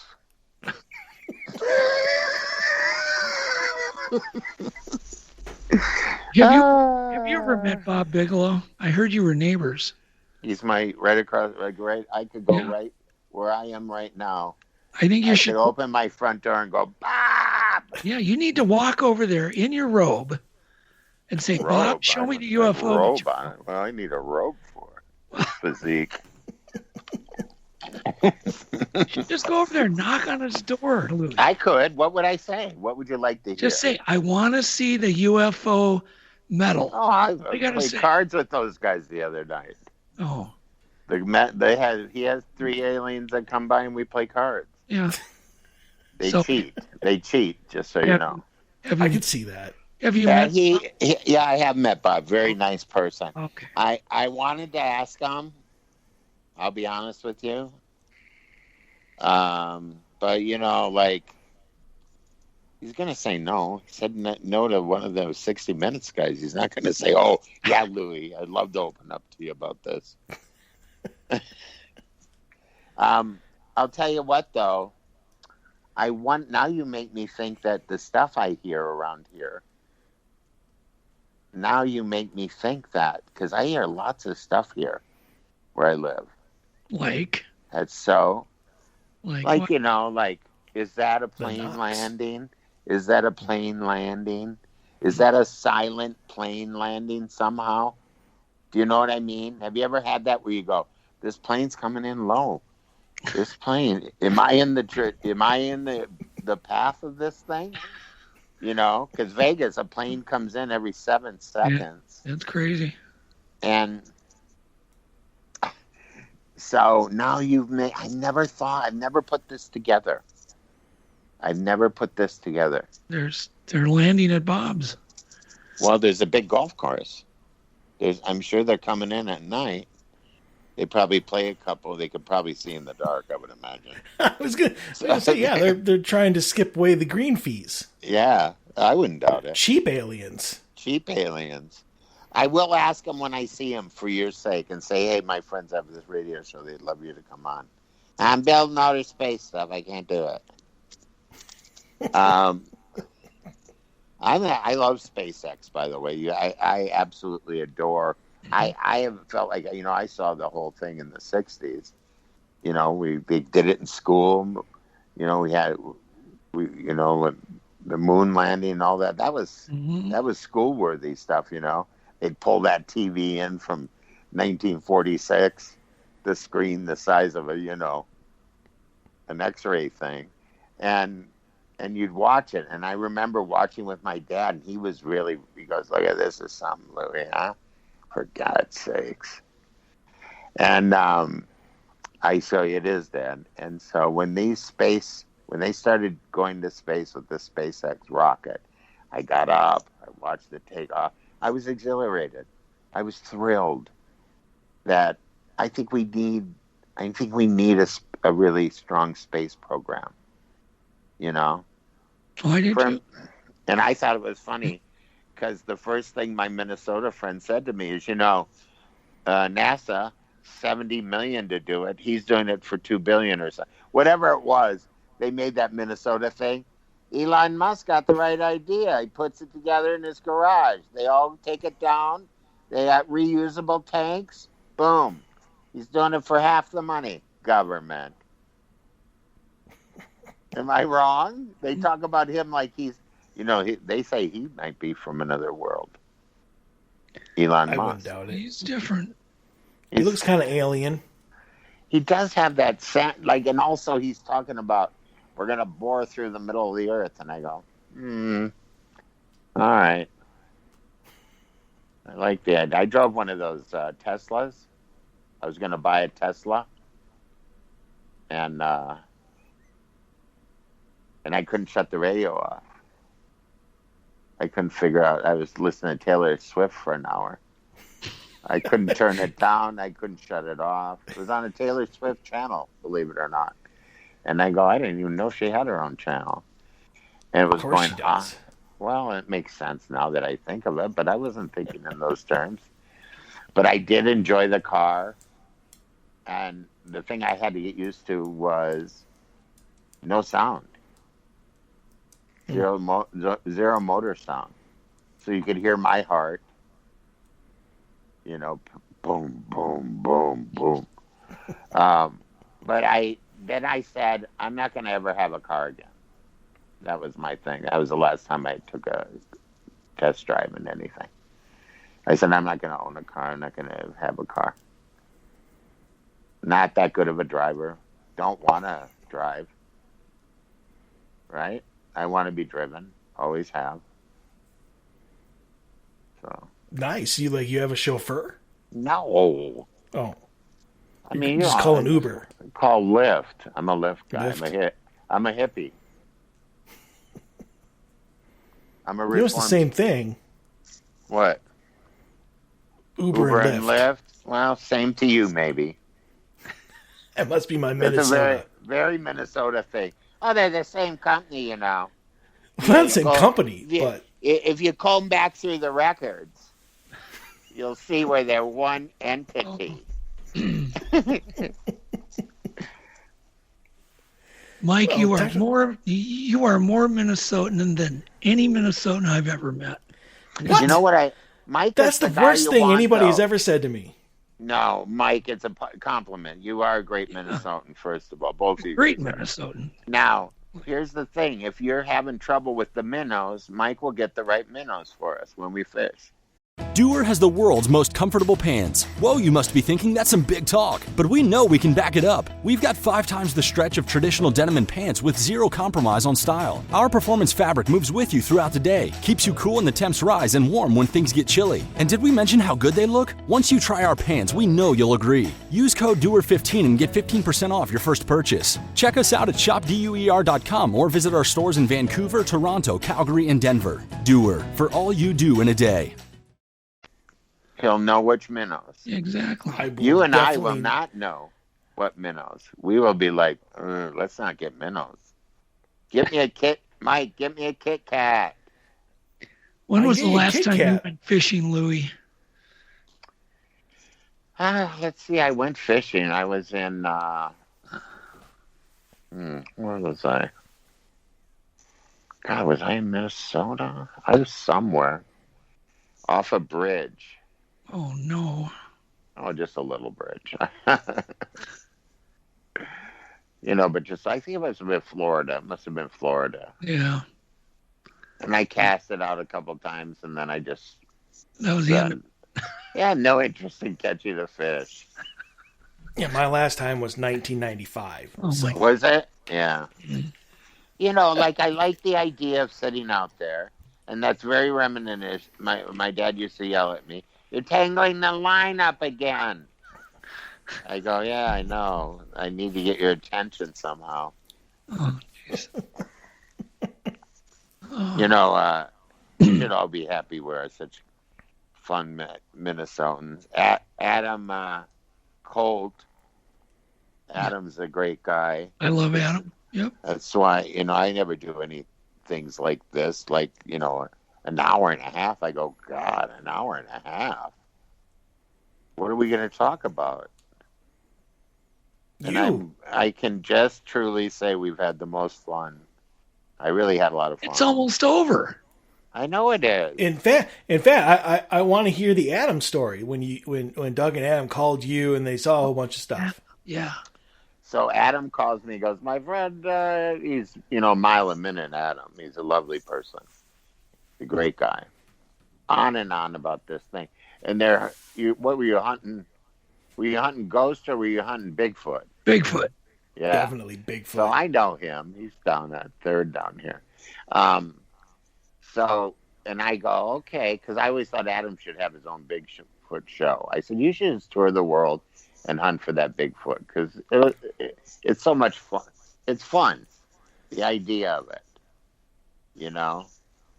And then you said, and then I talked to you, and it wasn't a great connection. Do you remember? Yeah, it was okay. It was good. Well, I couldn't hear. I didn't understand what. Well, first of all, when someone calls you out of the blue and wants you to talk to somebody they know, never a good combo, man. Never. It's like when you're at a bar. Louie, say hi to my cousin Earl. Hey, Earl. No, get on and talk to him for a while. No, I won't. I gotta go. I got a court thing in the morning. anything to not do that. So really, it was pleasant. I was nice, wasn't I? Pleasant. Yes. Yeah, you were. Yeah. You know, because I learned from my mom, and I learned from being around celebrities who were not nice to people, and the look on the people's face. I said, that's not going to ever be me. I go, I'm not going to do that. I'm not going to have that happen to me. Did I lose you guys? No, you're still here. Oh, I lost. I was just... Oh, there Doug seems to have gone. Oh, there he is. Did you have to pee or something, Doug? No, now he's... He says he left. Wow, I hope he's not... I hope he's okay. Okay, well, I'm here. Yeah. Well, Continue your story.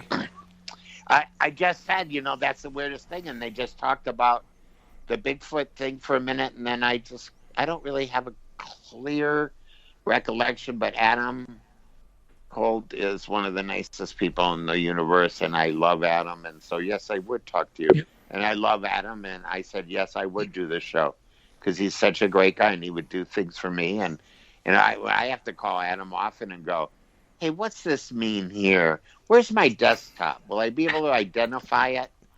How do I get the desktop? They want me to open my desktop. And I go, just walk me through it. He goes, I've walked you through this before. Walk me through it again. I don't get it. And then download this and then transfer that. And I go, hey, can you take over control of my computer? And he go, yeah. I go, do it. And just do it for me, will you? I have no interest in learning anything. Yeah. Adam is incredible when it comes to computers. I've seen him do the impossible. Yeah. Over and over. Yeah, he's crazy good. Yeah, everybody needs a guy who can do tech support. Yeah. I have a joke in my act. I go, I got the new phone, and I don't know how to do it, but I have a phone friend. Do you have him? I have my Obi phone Kenobi. And I just hand it to him. Obi phone. And then he turns into Darth Vader. Oh, you're so stupid. I will kill you. That sounds about right. Yeah, he goes, how did you get all this open? He said to me once. Oh, I don't know. I didn't know I had to close up stuff. Can't Amazon lock up on their own? That concept, I miss the concept. I don't know how old you guys are, but I'm older, so it just, I just don't have I don't have that thing. I'm not interested in it, really. I have an iPhone, too. I didn't even know that app still worked on that phone. They don't. You guys are both holograms. Holograms don't work on the iPhone 2. Well, I have, spirits helping me right now. I understand. I have, yeah. Now, tell me how long you guys have been doing your show. Well, I've been doing my show for 4 years and 1 week. Oh, congratulations. Well, thank you. That's a long time to do a show. It's so crazy. It is. But that's I'm how actually... many seasons Baskets was on, but that's another thing. 4 seasons? Yeah, 4 seasons. But I am not the normal host of this show. So who's the Yeah, there's somebody else, right? Yes. Yes. Yeah, Joel is off. He's off this week. Is he mad because he's off, or did he not like me anyway? So. No, he got his work schedule got changed, so he's working. Well, tell Joel I'm sorry I didn't get to talk to him. Yeah, Joel's cool. I would imagine you're not working with anyone that you can't say somebody's cool. Right? Life's too short. I don't know. I tend to be too honest. Yeah, well. But I don't try to be mean, but honest. Oh, you Minnesota mean. Yeah, Minnesota mean. Exactly. It's like you feed them after you hurt them. Yeah, I'm Minnesota mean when I'm being nice, and I'm like New York mean when I get angry. Well, how long has the show been on? Untold is going on. This is episode 32. What does that mean? 32 weeks. 32 weeks divided by 4. It's not very long. Oh, well, congratulations. So it's been, God, just a half a year, isn't it? Yeah, that's good, though. It's good to have something. I've been telling people, I go, start a podcast, start doing something, because moving forward, doing things, filling your time, that's experience that'll come in handy some other time, you know? So when is your next gig coming up, Louie, because of the pandemic? 2026. I got a bunch of shows planned. I got over 3. I'm going to be in several dimensions by then. So I'm going to be doing broadcasting shows. live on Dimension 3. Now, my next show is, I think it's, is it December, August or December in California at a casino. Oh, okay. Cool. I'm excited about it. Yeah. I like doing stand-up comedy. I'm going to be doing a special. I'm going to have you guys, I'm going to do a virtual special the day before Mother's Day. And I'll get you the information. You can plug it. I'd appreciate it. We might do that. Yeah. I'm going to know a whole bunch of new material. I'm going to talk about ghosts, spirits, and a new kind of mayonnaise I found that's got olive oil in it. So I feel like I could eat as much of this as I want, I think. There's no butter? No butter? There's no butter. I'm off butter. Do you really think butter's bad? Come on. They keep saying butter's bad, but... Butter's the food of the gods. I don't think butter is bad. I think anything I can do to cut down my, like a lot of babies were powdered as a child. I was buttered. And so I was very slippery. I would slide around. People thought it was funny, but they didn't know I was buttered. The cat would lick me. It was horrible. Oh. But, okay, wait.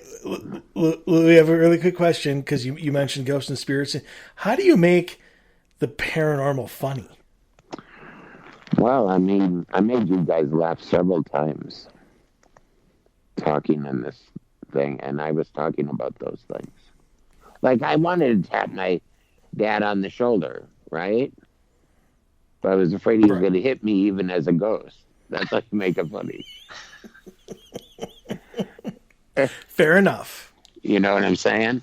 So what you do is you have to suspend the belief, and then you have to believe in the suspending that you did. So that's really what I wanted to do. I really wanted to reach out and touch my dad. And it disappeared then. But, the joke in it would be, I wanted to reach out and touch my dad, but then that wouldn't be funny that he disappeared. People would be sad. I just go, but I was afraid he might still want to hit me.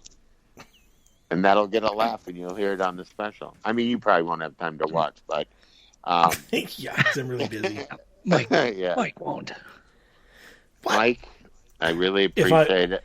You don't ever have to watch. I will I don't watch. take it. No, don't listen. Doug and I will have a watch party. Yeah. You mean Doug's never seen it either? I've seen Baskets. Oh, yeah. That's a thing where you've seen 2 episodes, Doug. Yeah, probably 2. Yeah, Three, okay. maybe 4. Listen, I'm teasing you. Thank you so much for having me, you guys. Yeah, no, it was great. Absolutely, because we're out of time. So I would love to go and do a ghost hunt sometime. So we might just have to make that happen. All right. Yep, we'll do a triple header. We'll take him fishing so he can do one cast. No, we're not he doing can get fishing. yelled at because he's tangling lines. And then Bigfoot hunting ghost hunting. Is the Whitney still a hotel? No, it's condos. We could go to that room. You can go buy one. You can buy it. I'm not buying anything that kind of deal. All right. Well, that does it for us this week. Thank you, Louie, for coming on and being our guest tonight. Thank you, Michael. Thank you, Doug. Yep, we'll talk soon. All right, love you everybody, guys. Take care. Yep, thanks. Yep. All right, well, that does it for us. Everybody be healthy, be safe, wear a mask, and Joe will be back next week with Mr. Doug Hajicek. Everyone, have a great night.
Doer has the world's most comfortable pants. Whoa, you must be thinking that's some big talk. But we know we can back it up. We've got 5 times the stretch of traditional denim and pants with zero compromise on style. Our performance fabric moves with you throughout the day, keeps you cool when the temps rise and warm when things get chilly. And did we mention how good they look? Once you try our pants, we know you'll agree. Use code DOER15 and get 15% off your first purchase. Check us out at shopduer.com or visit our stores in Vancouver, Toronto, Calgary, and Denver. Doer, for all you do in a day.